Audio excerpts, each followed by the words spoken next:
Today we will cover the basics of decision-making in the C# programming language.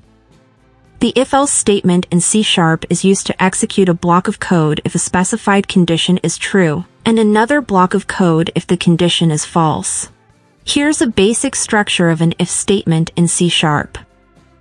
If condition. Code executed if the condition is true. Here's a basic structure of an if-else statement. First block is if condition. And here goes the code to be executed if the condition is true.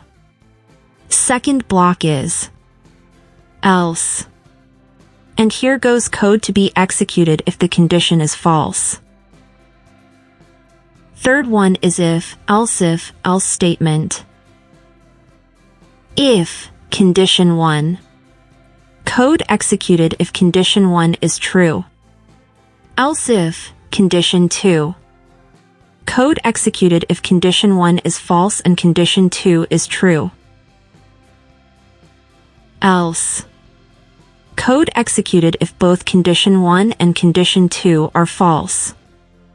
The conditions inside the if and else if clauses should evaluate to a Boolean value true or false. The conditions are evaluated from top to bottom. Once a true condition is found, its corresponding block of code is executed, and the rest are skipped. For every block of else if clause we use braces. For single statements inside the if or else clause, braces are optional. However, for clarity and to avoid potential errors, it's often recommended to always use braces. Let's say we want to create a simple program that checks if a number is even or odd. First, let's print a message. Console.WriteLine, enter a number.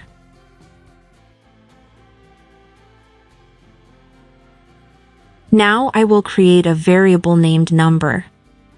Int number. Here we prompt the user to enter a number. Number equals int.parse console.readline. This is a common way to read an integer input from the console in C#. This method tries to convert a string representation of a number into an int. Now we will check if the number is divisible by 2. If number %2 equals 0. Console.WriteLine. The number is even. If the number isn't divisible by 2, that means the number is odd. Second block of code is else. Console.WriteLine, the number is odd.